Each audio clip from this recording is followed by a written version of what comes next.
موضوعك زوزو قرن هي حزم كلتي وقيني تو فلان مكة با ليكتري تيبقيني ويكتري بناسين اسماعيل بلا قربان اسماعيل مدير نفوسه بلا قربان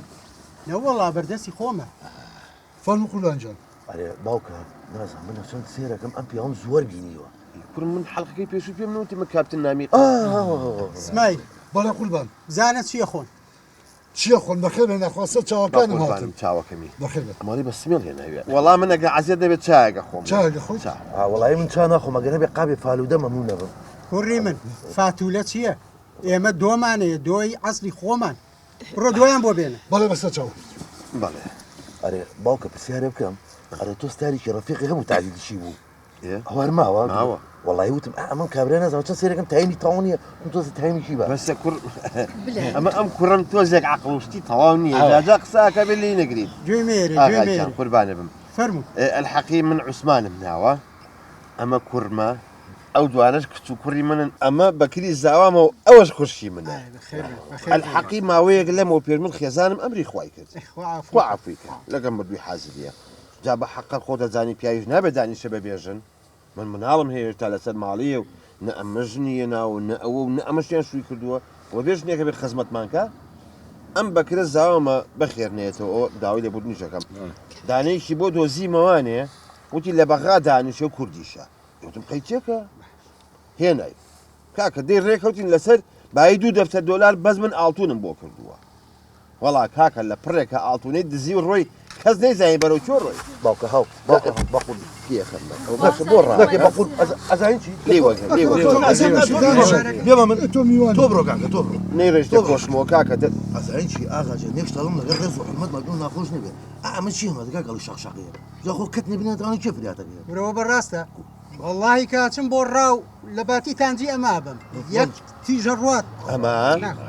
كرشي بوجي جاء الحقي يعني آغا جان من بو أو موضوع هاتم ولا براستي لا بس بابا لا قاضيتم لا والله لا زرنگرتم لا بوليزتم اي تو بوتياتي بولاي من والله يخوش الناس ئەوەی ڕاستی بی ئاغاجیان ئێمە هین نردینی ئەو کوڕە هەیە جەمال بەرازی پێڵێن وانە عوسمان وانە بلا بلا جەمال بەرازی بلا. پێڵێن جمال براس جمال براس جەمال بەراز ڕەحمەت لێبێ ئافرە قوربانم. وتی بچن بۆ لای جەنابی ئاغا لەوێ لەوانەیە لەو دەڤەرە ئەو پیاوە ئەچێتە ئەو ناوانە ئەگەڕێ دیاتەکان بەش میشەڵا لای ئێوە بێت و تۆ بۆمان دەستگیر بکەیت و أزعين شيء أزعين شيء يعني هرق أزعين أولادي شيء يعني تو باوكا تيجي أنا تو جوان تيجي أنا ما إيه ألاقي أبو تا جاء آغا جان بقربانة بإيما همو أملك ما توش ممنون دبن بو ما مدوزنا أزعين شيء خالص يعني بيان وتن لم دفريه ما بلا بلا أو حتى أو بكر وأنا وتبو بارەوەڵا وتی بچن بۆەوەی ئیشەڵا ئاغا خوا هەڵناگرێ لەوێتی هاوکاری خەڵکی فەقیر و هەژارە تێمە ژاتوین لە خزمەت جەنابتەوین بەشکی ئیشەڵا بۆمان بگریت و نەجاتمان بخوارا خوا ميا شاهد خوا عقالي أزعين شيء هذا ميا شاهد وأغا جا موضوع طولك يا شكاك وصفي تويان زور كردو وتي آغا نيدوزيته ومستحيل بو تام دوزيته نادۆزێت جا أزعين شيء هذا باوكا أها أو بالليم خوم ناشتبتم بدستي خوم أها بقدر همود نياسي قمبيتا أزانم أو قنهارم بو دوزيتوا شيت ألم باوكا اشتغلنا طورنا هذه نفسه ما تصير يا كم أغام بيني وشان وهيبته شخصيتي بس هو جامانا قال لي بغيدي خزعوتم أو كرم لبرك الجملية فرية طبيعي بلاد جوي ميري نساوى كميت أنا والله ألم من او بياوا باجا ناسم بله لما تخي خومان ري قربوا دڵنیابن بۆتان نەگرم دۆشتانە دۆزمەوە ئەیەنمە ئێرە أما قصي خوا يقدر يعني أو قنهارا أما أنا بياويشي أوا دزبر بو بەڵێ دەستبڕ و ساختەچی وەکو خۆی نییە أو بيا خوشة خوا عفونك أغا جام سكتان بيبرم جيان باوكا موزم زو خرابة يكرم أخي وصل جاتي خراب ما لك شرو هاتي ما كر يا مصاخيم ها قول عم وصم زو خرابة باوكا اشتيكم بيوكا چیەتی والله يوي راسي بي أغا جولي دي لك الرزو حلمت والله تنقاوم والله قيناك تخوا قينا اسماعيل تناوى أخذ ها اسماعيل أخو كاكا خو اسماعيل نام قوري بلا اسماعيل ئەو شارەزایە کوڕم شارەزای وەرە اسماعیل بیبە زانە ئیشی هەیە ئەوانە ناڵێ ئەماڵێ ئەم بەرە بەساق شي دبكم ئەمە بەرە بۆ والله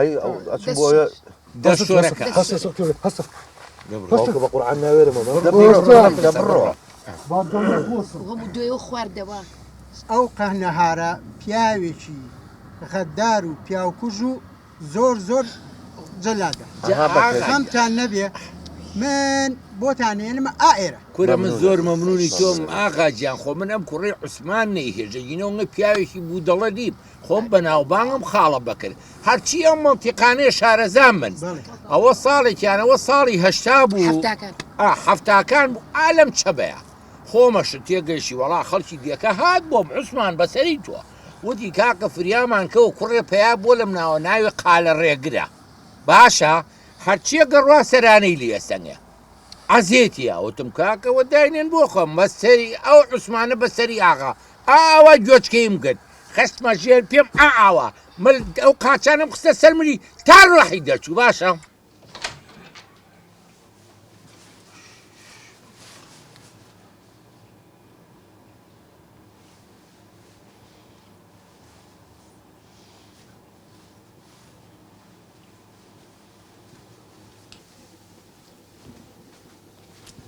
السلام عليكم باشي شكون نا طبيعية احتمالي وش المشركي ويا جواب نهاية تواني أو هنا لو أنا نشم ناسي من بخون بيم ناسي أنا من بلم كوريكا عثمانم ولا داروا لقلب وقتها دانش نباخها يترى ما باوك ما خالة بكريا أما بور ما خشوع على كل ما تعرف الليري جوا خالة بكريك ما نيم يردي بور ما شدروي لا بخوا دروي واو بوكا رقنا عتبي يعني تيجي له من ما كروك جواني شباب كروني بمحورية شيبو لا أخوة مستحيل أما قد إنجاتي يني أغاني أغابو صاروا شكله بس براستي أغاد سخط الجوانا بس والله من اللي يكسر تينا قيشن باش أم كشبو قصينا كن نبا خيراتني كردم نجوابي خساقاني يا مواني تينا قيشن باو كروني بنبدو مخواردو أخوة ناسكي خم دانا ئەو قارەی کە تۆ باسیەکەی ڕەشتاڵەیەکی کورتە باڵا نەبوو والله ئافرم ئاغا ڕسمەکەی ڕاست بۆ ئەمە نەبوو بارە والله ئاغا بۆ ئەوەنی ڕێگەوەیە والله ئافرم ئاغا چاچیە ناسیە کەواتە تۆ پیاوکوژی چی؟ پیاوکوژ بە پێی خۆی هاتۆتە ماڵەکەم چ علاقی بە تۆ ئاغا ئەوە چیە ئەو قارە ئامۆزای منە والله صاحي حفتاكان قري كل بسرته وەرە من درۆ وەرە ئاغا والله درۆەکە ئەمە ناوی بەکرکوونە درۆیە والله درۆەکە ئەمە هەر پێ بەکرکوونە درۆ دروی چیەکە ئەوە قاتیلەکەی و بە پێی خۆی هاتۆتە ناو ماڵەکەمەوانی كاكواني والله ام زور فقيره پورە کاکە چاولی عەمرن نەمێنێ ئەوە درۆکانتە باوکەم بە شەرەفم درۆ ئێمە چەند ساڵە بە دوای ئەمە گەڕێین محکەمە و پۆلیسمان لێ ئاگادار کردوەوە ئەو خۆی ئێستا هاتۆتە بەردەمم من چۆن لێی خۆشە بم وەرە ئاغا مە هەر ئینتاجی درۆکە والله هاوا تۆ اسماعیل اسماعیل بابانەکەیت وەرە بەڵە قوربان وەرە ئاگا لەمانە بێ ئاغا ڕوخسەت هەیە بە تەنیا دوو قسە لەگەڵ ڕوخسەتی چی لەوە زیاتر دوو قسە لەگەڵەکەم هیچ مەجاالێکی تیانە با پێ دوای ئەوە یا الله کرد ئەیدام دەکرد بەس با دوو قسە بکەین قسەی چیە کرد لە تۆ وەرە لە تۆ وەرە لە تۆ دەربارەی چی قسەم لەگەڵ